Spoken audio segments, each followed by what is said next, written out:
اعوذ باللہ من الشیطان الرجیم بسم اللہ الرحمن الرحیم۔ نبیوں کے قصے میں ہم حضرت آدم علیہ السلام کے بارے میں جانیں گے۔ جب انسان نے پہل اس زمین پر قدم رکھا تو اللہ نے انسان کو دنیا میں بھیجنے سے پہلے انسان کے زندہ رہنے کے لیے تمام سامان پیدا فرمایا۔ ہوا، پانی، آگ، مٹی، یہ انسان کی بنیادی ضرورت تھی۔ اس کے بغیر تو انسان زندہ ہی نہیں رہ سکتا۔ انسان کے جسم میں قوت پیدا کرنے کے لیے کھانا بھی ضروری تھا۔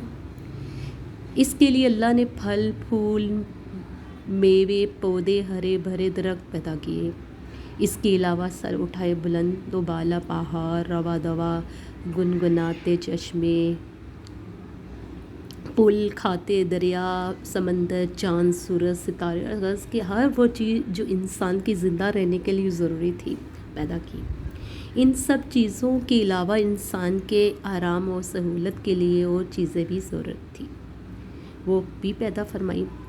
زمین آسمان کے اندر بے شمار چھپے خزانے وسائل ہیں، مثلا لوہا، چاندی، تیل، کوئلہ، گیسیں، یہ تمام چیزیں انسان کی ضرورت کی تھیں۔ ان سے انسان فائدہ حاصل کرتا تھا۔ ان تمام چیزوں کو زمین کے اندر سے نکالنے اور دریافت کرنے کے لیے ایک ایسی ذی عقل اور علم رکھنے والی ہستی کی ضرورت تھی جو ان تمام چھپی ہوئی اور اوجل چیزوں کو ڈھونڈ کر نکالے اور اپنے ہی لیے کارآمد بنائے۔ یہی ہستی جیسے انسان کہا جاتا ہے۔ انسان کو اللہ نے عقل اور سوچنے سمجھنے کی صلاحیت عطا کی، پھر دنیا میں بھیجا۔ سب سے پہلے انسان حضرت آدم علیہ السلام تھے۔ انسان کی نسل حضرت آدم علیہ السلام سے چلی اور تمام انسان حضرت آدم علیہ السلام کی اولاد ہیں۔ اللہ نے حضرت آدم علیہ السلام کو پیدا کرنے کے لیے ارادہ ظاہر کیا اور فرشتوں سے کہا، میں زمین پر اپنا خلیفہ بنانے والا ہوں۔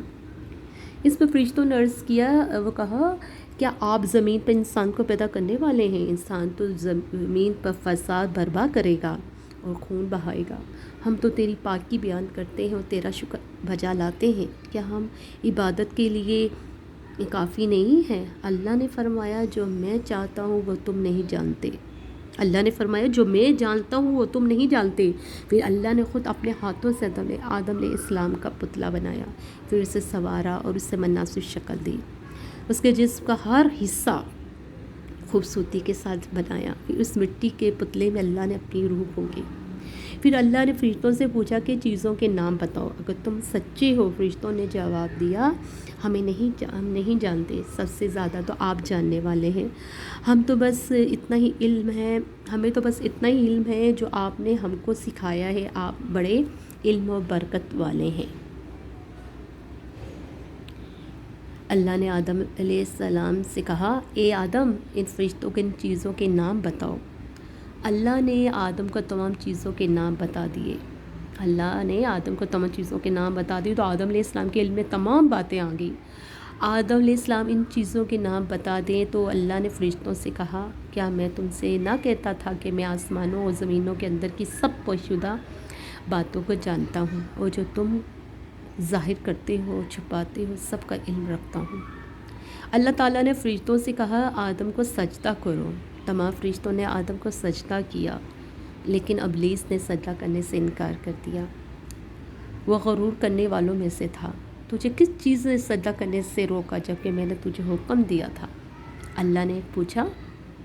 ابلیس نے کہا کہ اللہ، آپ نے انسان کو مٹی سے بنایا اور مجھے آگ سے پیدا کیا۔ ابلیس کے معنی مایوس اور نا امید ہونا۔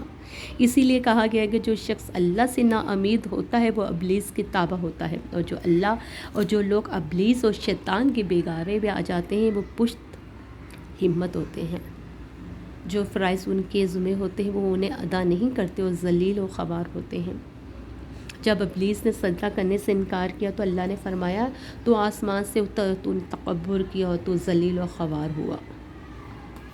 ابلیس نے کہا کہ مجھے قیامت کے دن تک مہلت دیجیے۔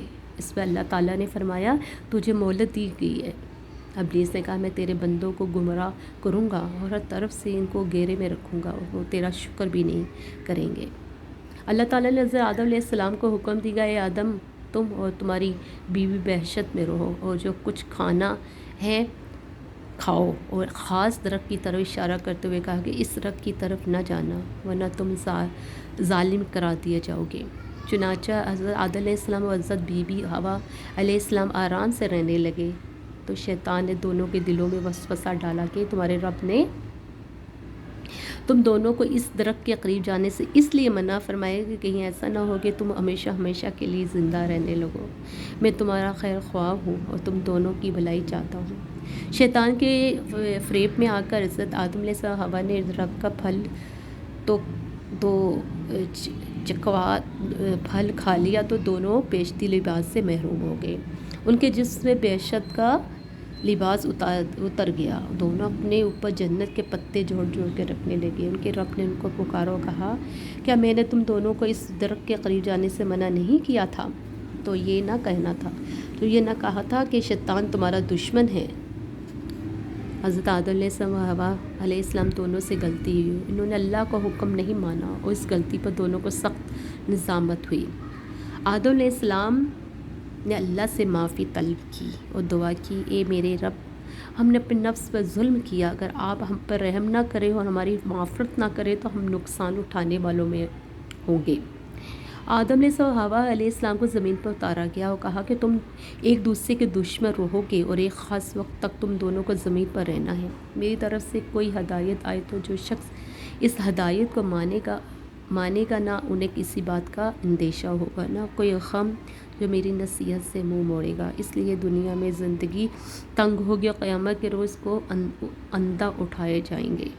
جب آدم علیہ السلام آسمان سے اتر کر زمین پر آئے تو وہ فرشتوں کی پاکیزہ باتیں سننے سے محروم ہو گئے، اس لیے دل اداس ہونے لگا۔ آپ نے اللہ تعالیٰ سے دعا کی اور عرض کیا، میں تو فرشتوں کی صحبت سے محروم ہو گیا ہوں۔ اس پر اللہ نے فرمایا، آپ مکہ معظمہ جائیں، وہاں میرا گھر تعمیر کریں، اس کا طواف کریں اور نماز پڑھیں۔ چنانچہ آپ علیہ السلام جبرائیل امین کے ساتھ مکہ معظمہ گئے، وہاں کعبہ کی بنیاد رکھی، نماز پڑھی اور طواف کیا۔ حضرت آدم علیہ السلام کے واقعے سے ہمیں سبق ملتا ہے کہ جس کام کو اللہ نے کرنے سے منع کیا وہ نہ کریں، جو کام کرنے کا حکم دیا ہے وہی کریں، یہی عبادت ہے۔ عبادت نیکی ہے، نیکی عبادت ہے۔ ہمیں انسان کو اللہ تعالیٰ نے پیدا کیا، اس لیے پیدا کیا کہ ہم اللہ کی عبادت کریں، اچھے کام کریں اور توبہ کرتے رہیں۔ السلام علیکم ورحمۃ اللہ وبرکاتہ۔